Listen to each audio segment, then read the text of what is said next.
Thanks a lot for coming. I'm not going to give a long intro. I'd rather you hear Chip's background directly from Chip. He knows himself a lot better than I know him, so I won't take a lot of time. I will just like to say thank you very much for coming down. Chip just flew in from Vancouver today, so really appreciate you coming down and sharing the story of your background in Lululemon with us. The one thing that I would note, and just learning a little bit about you online, is just the vision that you have, and I'm really curious myself to hear lots about you looking for these up-and-coming trends, whether it be snowboarding or yoga, and also maybe what you see coming next. So we're delighted to have you, and thank you very much. We look forward to your talk. Yeah, thank you very much. Excellent. So thanks for coming. I really appreciate it. It's exciting for me. So I thought that today I'd talk about how the yoga kind of fits into Lululemon, why yoga and what it means, and then how that affects our culture, and further that, how the culture then allows us to grow at the rate we're growing, which I don't know if it's at the same rate at Google, but it's fast. So I actually originally came from San Diego. My dad was a phys ed teacher and my mom was a sewer, so you can kind of see where sports and clothing kind of got put together. When I actually brought the surf skate culture to Canada, and so it was kind of a virgin territory for me and allowed me to do quite well up there quite fast. But and then in 1987, when snowboarding hit, Whistler, Vancouver was kind of the center of the world for snowboarding, and so I was able to expand something worldwide, and I eventually sold that company to a public company in Oregon. The funny thing is, though, is that even I have to say I'm a total fraud in the whole operation of it all, because I was really a competitive swimmer with absolutely no sense of land balance. But I was smart enough to realize that no one was really going to buy into what I would call body surfing, but surfing was the cool thing. So I perpetuated that culture, and then into skate, and then into snowboarding. I'm an okay snowboarder, but after 20 years of snowboarding, people would still probably tell me I need lessons. But what occurred out of all that, of course, is a body that got deeply bruised with a lot of falls. And so in about 1997, after I sold my snowboard company, I was looking for something so I could continue to play squash and triathlons and that type of thing. And I went to my first yoga class, and I went, wow, this is great. And of course, over a period of time, my body started to feel so great. I went, this is like the panacea for my life. So the thing is what I saw in that class, of course, is that it was just mostly, 99% girls, which was, of course, there's nothing wrong with that. And but they were all in cotton clothing. They were sweating, and cotton clothing wasn't working, and my expertise was technical clothing. And so I kind of put the two things together and decided, well, no one else is really doing yoga clothing, so I'll take the high road, make the very, very best stuff, because I know you can always come down in price and quality, but you can never go up. So that was my scene there. So for me, what yoga is it's two things. Yeah, it's the physical, which to me is like, opening the joints and stretching the muscles, and again, for me, it's like really the releasing of the toxins in the body. So, and then on the other side is the mental side. And for me, a lot of that comes actually from something you might think is physical, but it's actually the deep breathing. And to actually breathe, breathe, breathe, what it takes to do that is to live in the moment. It's impossible to breathe like that constantly for 40 minutes without constantly being right, what am I doing right now, what am I doing right now? Now, then for me, in yoga, in that breathing then, what it really has you do is have something called living in the moment, okay? And the feeling of that is a kind of a euphoric feeling, and it's actually, I think it's the same thing as the runner's high. So it releases endorphins into your body, makes you feel great, it has you be very calm, and then living in the moment. Now, my dad is here today, and which is kind of funny because when I was 17 years old, he came back from the S program and somewhere in San Francisco, Big Sur, somewhere back up to Canada, and he was always searching for the meaning of life, and he said, Chip, he said, the meaning of life is living in the moment. and as a 17-year-old, you roll your eyes and you yeah, right, like that whole thing. But of course, as I grow up and I learn more about how powerful it is to live in the moment and how great my decisions are when I'm living in the moment, how good I feel, then I know there's something really important about that. So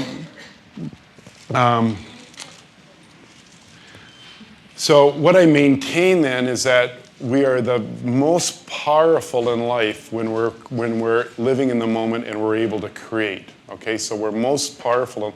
So let me if you kind of look at your own life and when you're creating a vacation, or you're creating a relationship, or you're creating a new program or something like that, you'll notice that time goes very quickly and you're very lit up and it's exciting. Okay, to me, that's what living in the moment is, and the creativity. So to kind of give you a better idea of even what living the moment is for those that don't really get that, and that runner's high, endorphin rush, or that 40-minute yoga type of feeling. All right, just a couple other examples I've noticed in life are when people are on drugs or alcohol, right? And I maintain that people on drugs or alcohol aren't actually doing it to escape. I actually think they're doing it to live in the moment, because that's when they're creative and that's when they're most powerful. And the problem is with drugs and alcohol is that you need to keep doing it in order to get back in that situation. Those people haven't learned how to live in the moment. So obviously the second one that I was going to talk about was the runner's high, or the 40 minutes of any kind of aerobic exercise. And then the third one, let me just go back a bit. The thing about the runner's high is that lasts for about 4 hours, right? After your yoga class, you'll notice you have that euphoric feeling for about 4 hours, as a runner does. The thing about drugs or alcohol is that you're incredibly creative, but you don't remember any of it. And then the third one I was thinking of was sex. It's like you're living in the moment, you're incredibly creative, but you're not creative about anything that really moves the rest of your life forward. So it doesn't really work in the same way. So rather than rely on drugs and alcohol or yoga or running or sex or something like that, the thing that I'm here to talk about today is that how do you create so you can always live in the moment? How can you create that without yoga? How can you do it without sex or the drugs or alcohol, that type of thing? So I'm going to take in a little story here. So when I was 13, and it was, of course, that would have been in the 70s, in the Haight-Ashbury type of thing. I bought this purple shirt, and I kind of had my first date, and I went to my first party type of thing. And this is in the prairies of Canada, and so everyone laughed at it. The girl I kind of laughed at it too. So I have this experience of this bad experience of this purple shirt. Okay, so you would think then that this purple shirt experience lives in my past, and it's in my past, but in reality it lives in my future. Okay, because if there's 10 colors of shirts and I go there to look for a color shirt, there's the purple shirt there, but for me, there's only 9 other shirts there, right? You see, because that purple, you can forget about that one. But in reality, how life goes is that most people have bad experience after bad experience after bad experience. So a man gets to be the age of 45 and he goes to buy a shirt and all he sees is white. So we think as people then that we have choice in life, that we have lots and lots of choice, but our choice is so narrowed down by our experiences in our past that we really limit our choice, and we don't have a way of really breaking out of that choice.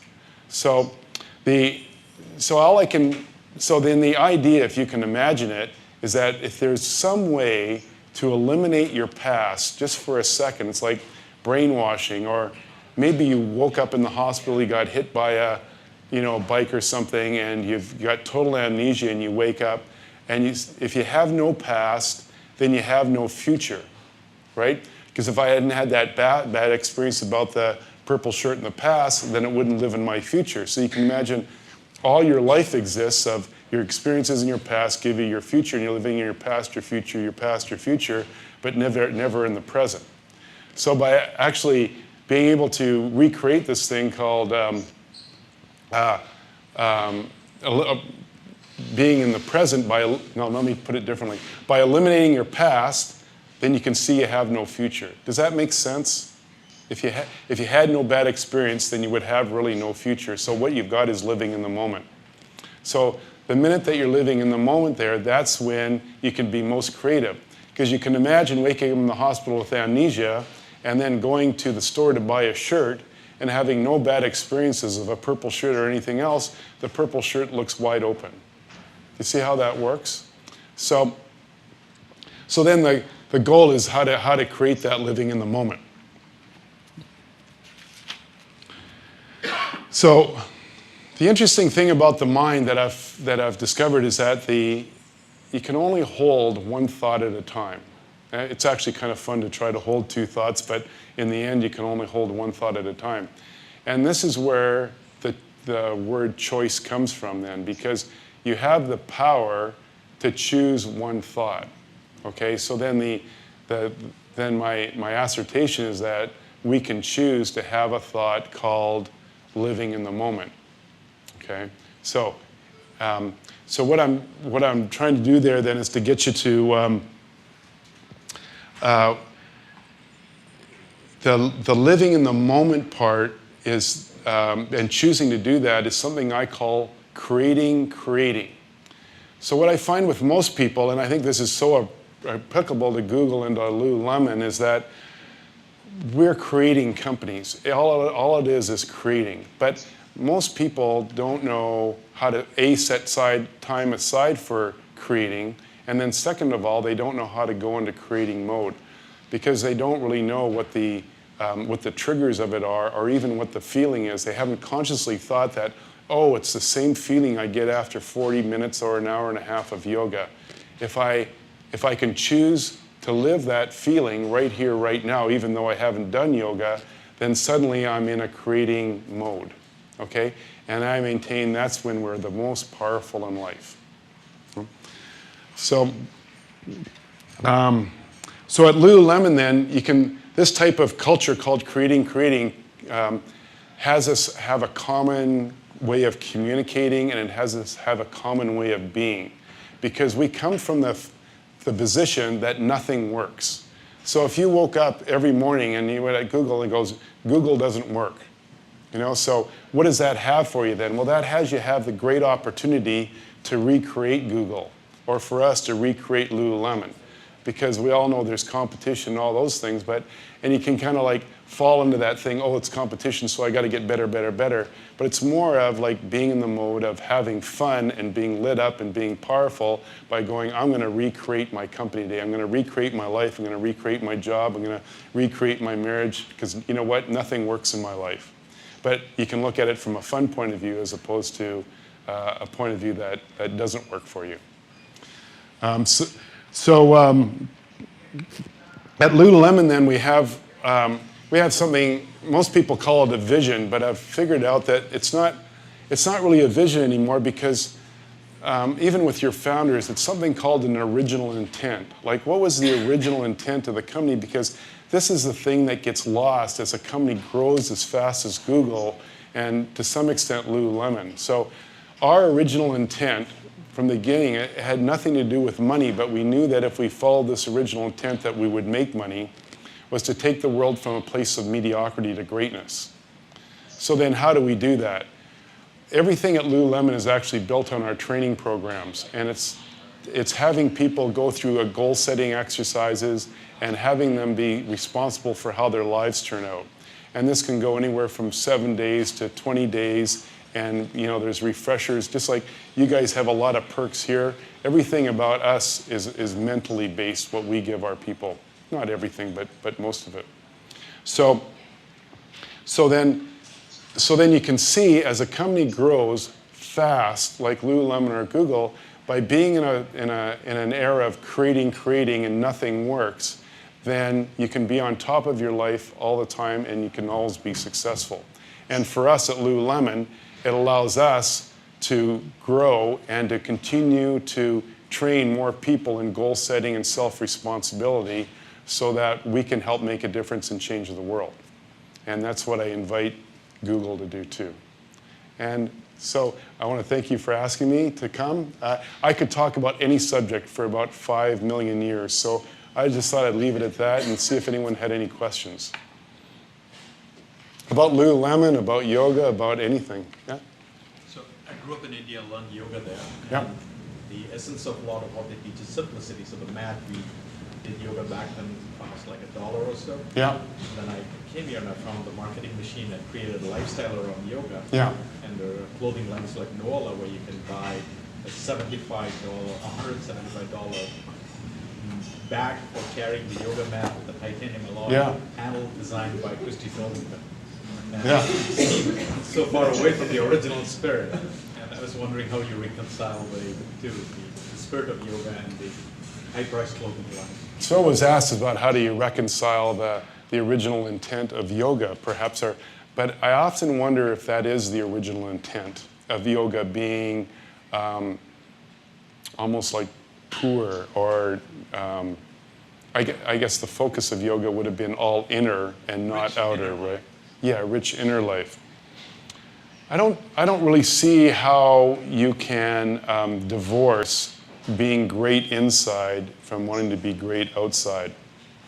I think that the key in life is not buying that $175 bag because you want to look good to somebody else. The idea of buying that $175 bag is because you choose to make you feel good. You like the design, you like the color, you like the functionality of it. The sickness, I think, in life in general is looking good for other people, because it affects the way that you act and be, and everyone else can see it except for you. Does that make any sense at all? Looking good it's a sickness, but the beautiful thing is that you can look good as long as you choose to look good, not be at effect of what you think other people think of you. It's complicated. Is that, yes? Well, on a different subject, I was so impressed by the way the Lululemon clothes fit. It's like nothing else. And I wondered if you could what's the magic behind that? How do you get the clothes to fit so well? So she's asking about our fit and how it fits so well. Well, I was in the technical clothing business for 20 years, and actually, interesting, and I don't know how Google operates around this, but if you try to deliver any kind of product into Japan, I mean, if you've ever seen a Japanese person look for a car, they spend 2 hours circling the car, going inside, looking for a scratch, looking for anything like that. They assume it's going to drive perfectly. You know, so for the Japanese, the quality has to be unbelievable. And so I learned a lot of my mistakes through Japan and how to deliver to them and how to make them happy. So our quality control process and our checking process from front to end is really very thorough. And you know, some things do get through, but I'd say in general, there'd hardly be a company in the world in clothing that could perform at our level with knit fabrics where every colorway, every batch, every roll shrinks differently and acts differently. It's an entire science to itself. One of, I think, our big keys is that I just figured out that to make every garment and then pre-shrink it in hot water, hot dryer. And so that when a customer gets home with it, that takes out probably 95% of anything that could go wrong with the garment. I hated taking a cotton garment, taking it home, and 2 weeks later not being able to wear it. It just drove me crazy. And so I think that subconsciously, I think a lot of people like Lululemon because they know that in the long, from a sustainability point, you'll have it for 5 years. Because we get a lot in about, you know, using nylon, which is, or lycra, which isn't really sustainable. It's hard to break down. It's hard to do something. I mean, we're working full out on that right now. But what I notice is that people buy other products and they keep them, they have them for 4 months and then they never wear them again, and it's totally biodegradable, where our stuff will last for 5 years. Okay. Hello. Hello. This is a somewhat related question. First of all, I want to thank you for your product. Yeah. It's wonderful. I'm a huge Lululemon yeah, I was that girl in yoga classes wearing uncomfortable cotton trunk and the, faded. And you look tall. So yeah, and you have your tall wings. So I love that. I love how you guys really cater to the customer and alterations. But I was wondering, without divulging too many trade secrets, if you could share a little bit more with us about your signature design, how you initially designed your signature fabric. And I know you have a surf, skate, snowboard background, so did it come from your knowledge of like neoprene sort of fabrics? Or? No, where it came from, I mean, actually this girl here is wearing it in a certain way, but, well, no, because that's got an emboss on it, and anyway. What happened is when I was in the snowboarding business, this is actually quite interesting. I tried to bring in snowboard clothing for women in 1994, 95, couldn't get, I couldn't sell it. It was the first time girls were really coming into athletics at all. Before that, I tell you that it was hard to find a girl in any kind of athletics. So there wasn't really enough girls to make enough clothing for, because you need to make about 2,000 or something to really make it work. But I found that I couldn't sell anything because it was male buyers, male merchandisers, males setting up stores. They only had 2,000 square feet. It was all about men. They didn't understand women, all that kind of thing. This is a very long way of getting around to what I'm saying, dude. But I was also in the wholesale business, so I would make my product and then I would sell it to the retailer, and they would mark it up and sell it again. So I developed this fabric that it was nylon lycra, but it felt like cotton. So it took me about 3 or 4 years to do it. It was incredible, because as a man, of course, I noticed that whenever I saw a girl in black lycra tights, I went, man, that girl looks great. But in order to do that, that girl had to be a 10 out of 10, because if there was any imperfection at all, it would show up, because all the lycra at that time was bright and shiny and very thin, right? But I felt that if I could make it thicker and make it dull, and so a girl could wear it, even under snowboarding pants was my original thing, but be able to take your pants off and not be concerned walking through the village, I thought I would have a real home run there. So worldwide, I sold 57 pairs. And so, that was a failure, right? Because going through a wholesale system and getting to the end, the pant cost $135. And I went, but these girls who had them kept calling me up, I want more, I want more, I want more. So I'd sold my company and I'd started into yoga, and I had this in the back of my mind, and I went, okay, this is the perfect fabric for this. And so it was kind of a combination of those things. The great thing about a man-made fiber is that you can put wicking properties in it, you can put UV properties in it, you can put anti-stink, silver thread through it to make sure it doesn't stink, things like that. So the technical possibilities of a nylon lycra that felt like cotton were astronomical. So that's kind of how that all came to being. Oh yeah, because I had to go open up my own retail store so I wouldn't have a middleman, so that I could bring the price down to $90. Do you see how that works? And at $90, then I could sell, then every girl would buy 3 or 4 pairs. Yes? So I have a friend who works in one of the stores, and one of the benefits that she's mentioned is free yoga classes whenever she wants throughout San Francisco. So how did that benefit come to be, and what has been the feedback, and what do you feel about offering that as a benefit for your employees? Well, we have free yoga at Lululemon, but you see, I think it's more for us. It's not a. You may think that Lululemon being a yoga company, we had free yoga, that would be the right thing to do. That's not how I do it. I prefer to put my money into the people's minds and then have them have the free choice about how they want to spend their money and time, and how they want to keep in shape, and how they want to keep their health and that. And but really for us, it's like if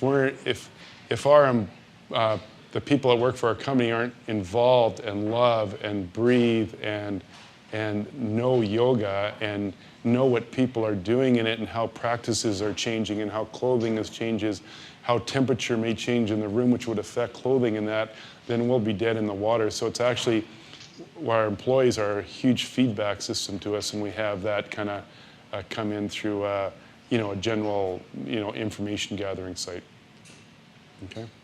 Yes. I have a question. So like I've been really impressed by the customer service at Lululemon. It Yeah. seems like the employees really do know what they're talking about, and they're really like good at helping you choose exactly what you want and stuff. So like that aspect of it is great. I've also heard a rumor that there's a no returns policy. First of all, is that true? And secondly, what informed that decision? So she's saying she's happy with the customer service, but that we have a no returns policy she's heard. There's always a no returns policy in underwear and things like that that you wear directly near your genitals anywhere. So I think that's worldwide. We probably have a no return policy after 2 weeks or 3 weeks. I don't know exactly what it is in California. And mostly because we change our product every 45 days. And so if people can't get it back in 2 weeks, then we're already on to something else because we're always in the creating mode. Okay? Okay, one more question or none? Yes? So, are you working on anything else? Are you full time on Lululemon? And if something else, kind of what kind of things are you thinking about, and how do you get inspiration for ideas? And if not, and it's just Lululemon, how do you come up with ideas other than from the employee feedback that you mentioned? Yeah, I mean, am I doing anything else? I mean, no, because I'm handling my original intent in a way that I could never envision, like by putting this training program of creating and goal setting into the company and growing that. I can affect the world by growing Lululemon more than I can doing anything else in my life. Our feedback systems are really immense. I mean, our design team does maybe 100 focus groups a year in the different cities. Not only with ambassadors, but with customers, and we try to find customers who don't like Lululemon to find out what's going on, or ones that don't know about us, so that that kind of gives us an outside perspective. And then we have every Tuesday. The other thing that I think is really great about our company is that actually we go, even myself, go work in the store every week. So I'll probably work 48 hours in a store a week. So I actually know what's going on, talking to the customer. And so when we have our management meetings on Tuesday afternoon, it's like we're all talking from what does the customer want, what's happened that week, what's actually going on. It's not like it's being filtered through 3 or 4 different levels. Okay? Okay, one more and then that's it. We ask questions about your business, and I have a question about our business.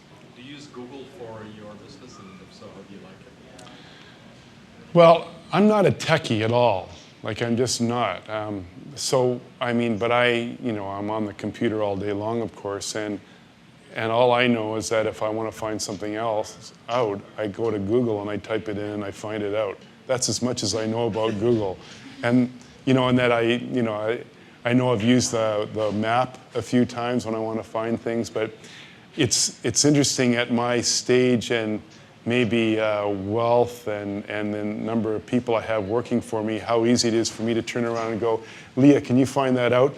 And then I go here and she goes and uses Google. Use it for your marketing? I don't think so. What did we use recently? We used Facebook recently for a sale. I know, and it worked. It was phenomenal because we were able to, viral marketing a sale. Because we don't ever put anything on sale, so it was the first time we ever really did it, and we kind of put it out through Facebook. It worked phenomenally. So if you want that feedback, that's there. I personally, I wouldn't know how to use Google for my marketing. Yeah, You have 10 minutes today? Yeah, sure. Right after this. So thank you so much. I hope I added something to the value of your life. Okay,